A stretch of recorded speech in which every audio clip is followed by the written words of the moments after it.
First day of racing this morning, and pretty weird weather at the moment. We've got a heat trough sitting down the coast, so it was light winds and light and shifty southeasterlies. Very tricky racing conditions. We got 2 races done, around 10 knots for most of it. Really tricky to pick the right side of the course, so I managed to just work the shifts and get first across in both races. Hopefully I wasn't over at the start, we'll soon find out. So I've got just over 50 in the lightweights to contend with on the start line. People bumping into each other and yelling at each other, so lots of fun. A bit of a home ground advantage this morning in these tricky southeasterlies.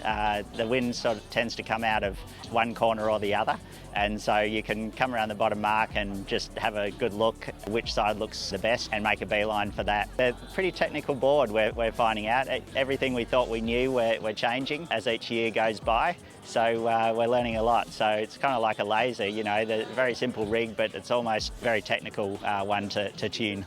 Day one of the 2023 MPS Windsurfer World Championships. We've just completed course racing this morning, and I'm here with Matt Whitnell from New South Wales. Matt sails in the super heavy division. What was your thoughts getting around the track? Getting a good start and then trying to hit the first shift or the first gust seemed to be the way to do it, but it was very, very tricky. A lot of people going a lot of different directions, and some of them popping out and others getting reshuffled back to the back of the fleet. The boat end was favoured, so there was a lot of people up there, a lot of pushing and shoving, but if you don't fight hard, you don't get a good start. The Paul Elstrom philosophy of the start's half the race. So if you got that in your head, then you'll work hard and get a good start. Looking out with Scotty McKercher, the local legend here from WA, correct? Yeah. Scotty, I raced him in the States about a week and a half ago, and he blitzed it. He just won every race. Very, very good sailor. Great to watch, really good to race. Kind of happy with how it all turned out with a 2 and a 1 with Maddie. Yep.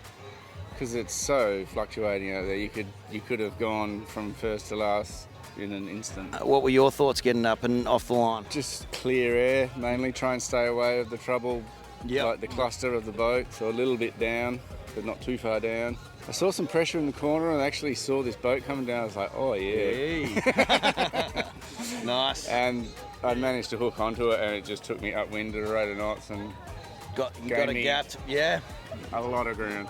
Light southerly building tomorrow, so we should get proper sort of 15 knots at least. Great. Hopefully more. Great. Next day, again, building before the next hot weather pattern comes through, so hopefully get a few days of sea breezes. So 2 more course races to go. I think 9 target. 2 today, so 7 more is the plan, and being Perth, we should manage to get all of those in. Got some slalom about to kick off in the background. I think we've got the females and the lightweights. I think they're going to run through the whole program and finish them up. One's to watch Sarah Kenny from Sydney, Lainey Beashall, Tina Harrison. I was in a heat with her at the slalom at the States, pretty much all men and her, and she absolutely dusted us. She just took off, first at the top mark, just killed it. Yeah, that's the nice thing about this class. The guys and the girls can sail together and everyone's competitive, right? It doesn't get any fairer than windsurfing like this, Windsurfer LT. Everybody's got exactly the same size sail. Everybody's got the same board from the same manufacturer. It's what you bring. Pure one design, right? You couldn't get more pure. Any top tips you might have for someone doing a windsurfer slalom? Well, clean air and then pump like hell. It's a workout, no doubt. It's a brutal little format, isn't it? It's pretty aerobic. You got to be on it. Oh, it's taxing. That's a wrap on day one of the MPS 2023 World Championships. We've got through a couple of course races in a pretty tricky easterly breeze this morning, and then this afternoon we've knocked off the first rounds of the slalom for the women's and for the lightweight men. Tomorrow, the forecast looks fantastic. There'll be more course racing in the morning, I believe, in the easterly, and then we'll go into some more slalom heats in the afternoon.